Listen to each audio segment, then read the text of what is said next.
everyone. Welcome to Follow Him Favorites. This year, we are telling a single story that goes with each week's lesson. John, we're in 2 Nephi 3, 4, and 5, and I thought of a story I might tell you. You've probably heard me tell this story before, so if I forget anything, let me know. Sounds good. Most people who listen to our podcast know that both of our fathers have passed away. Your father passed away years ago, and mine pretty recently, just a couple of years ago. Well, when my father passed away a couple of days later, I remember being very frustrated.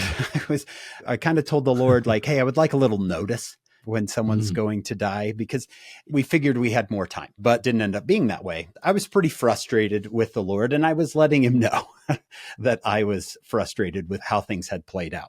But then an image, a memory came to my mind of my dad and I playing golf. My dad was a golf professional, and we played a lot of golf growing up. Well, we're playing this one hole that we had played many, many times, and there's this green. Those of you who don't golf, you might have to ask someone about what a green is, but it's where you putt the ball. You've probably seen this before. In the middle of this green is this massive hill that goes down. So you can either be on the upper part of the green or the lower part of the green, but between those two is a big hill. And anytime you land on the top, you putt it and it just races right off the front, because the hill is so steep. It just right off the front. And I go up to see where I am on the green, and I'm going to try to make a birdie putt. And my ball is up on that second level, the higher level. And I've been there so many times, and I knew what was going to happen. I was going to putt it slow as I possibly could. It was going to hit that hill and just fly off like a rocket. And it was going to go straight over the cup. Even if I hit it right at the cup, golf balls defy the law of physics, John. They go straight. They go straight over the cup. So I lined up to do it. And my dad, it was just he and I, he said, hold on a second. Hold on. What if we tried it putting it towards me? Which was exactly the wrong way, John. It was the wrong way to putt. And he said to the golf pro. Yeah. I said, Dad, if I put it that way, it's away from the hole. And he said, I know, but why don't we give it a try? And I said, Dad, no, you just don't want me to make this birdie putt. Because then you'll have to buy the donuts. Yeah. He kind of looked at me like, seriously.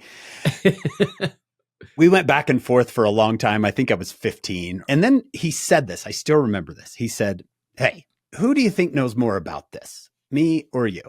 And I sat there and I was like, well, I'm pretty good. And you've been playing the game for, 5 or 6 decades.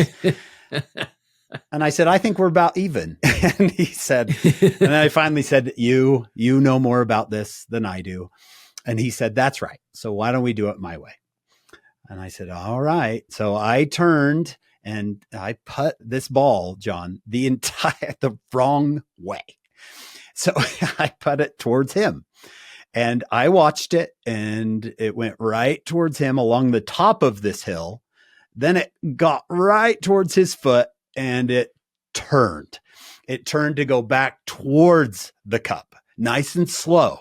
It's going back towards this cup. And I am, whoa, right? It's getting closer. It's getting closer. You could feel the tension.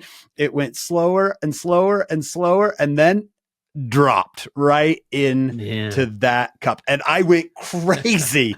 I threw my hands in the air and I ran around the green. I remember out of the corner of my eye, I saw my dad. He had his hands in the air. He's going around the green. We met in the middle, and I was like, that was the most amazing thing. And he said, right. And I said, well, why are you surprised? And he said, well, I didn't think you'd make it. Father, son, we just went over that. We stayed on that green, replaying it and how it went down. And even later in his life, he would tell me about going golfing with somebody. And I said, did they ever hit a shot like on the 15th of Southgate, right? And he's like, that's the greatest putt I've ever seen in my life to this day. It would have been the number one play on SportsCenter. Had we had a video. Hank Smith. So there I am, sitting on the edge of my bed, kind of upset with the Lord, really upset actually, that my father had been taken. And John, I'm telling you, that memory came back to my mind, and I heard my father say, both of them, I think, who do you think knows more about this? Me or you? So good. And I thought, oh, not again. You, I guess. I guess it's you.